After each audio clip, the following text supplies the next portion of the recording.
Deixa eu trazer o que disse o advogado de defesa de Jair Bolsonaro, Paulo Cunha Bueno, que se manifestou sobre essa resposta da PGR.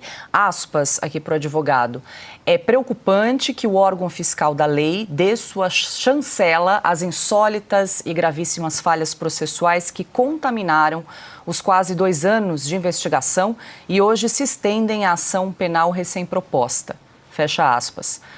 Para o advogado, a principal falha do processo não é garantir à defesa o total acesso às provas, abre aspas. A questão, no entanto, é que somente foi juntado aos autos o quanto os órgãos de persecução penal, Polícia Federal e Ministério Público Federal, entenderam apropriado, excluindo-se, portanto, vasto material a que a defesa não pôde submeter a seu crivo. Os elementos de prova encartados nos autos, portanto, são parciais e foram parcialmente selecionados. Fecho aspas aqui para o advogado de defesa, o Paulo Cunha Bueno, advogado de Jair Bolsonaro. Silvio. Olha, Paula, esse julgamento, aliás, eu poderia colocar até no plural, né? Julgamentos, porque sabemos o que vem por aí. Esse julgamento esse processo é totalmente coalhado por ilegalidades, por arbitrariedades, e o Procurador-Geral da República, infelizmente, se tornou um despachante do Supremo Tribunal Federal. Do contrário, ele reivindicaria o poder acusatório, né? A função de agente acusatório do sistema penal brasileiro. Aliás, o sistema penal brasileiro é majoritariamente acusatório, mas o Procurador-Geral da República, ele só reage, ele nunca provoca. Então tem alguma coisa errada em tudo isso. Em relação ao Cristiano Zanin, que preside a turma que comandará o julgamento, o Piotr já citou que ele foi advogado da campanha de Lula.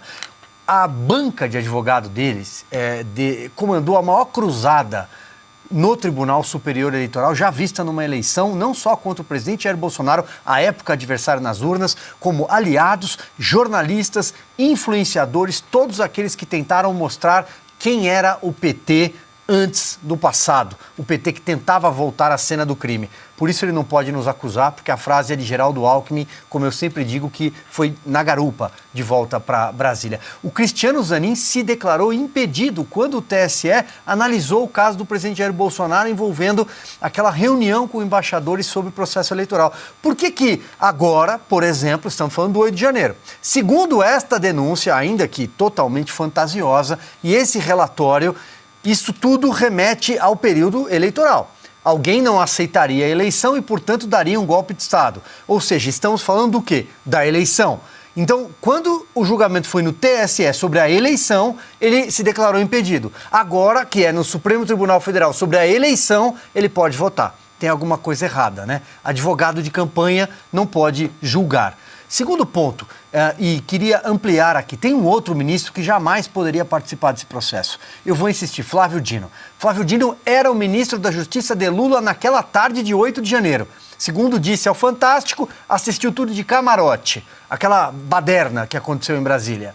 Flávio Dino disse que sumiram as imagens do 8 de janeiro, que ajudariam a esclarecer as investigações se não tivessem desaparecido, né, apagadas. Pode usar o termo que quiser. Flávio Dino, no passado, já comparou o presidente Jair Bolsonaro a demônio e apresentou uma queixa-crime contra ele na época da pandemia. Ele era governador do Maranhão.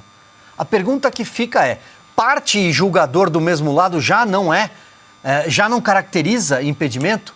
Só para trazer alguns aspectos da ilegalidade que vai do começo ao fim em todo esse processo, né? Da coleta de provas que não teve sucesso ao julgamento que será ilegal e no futuro revertido.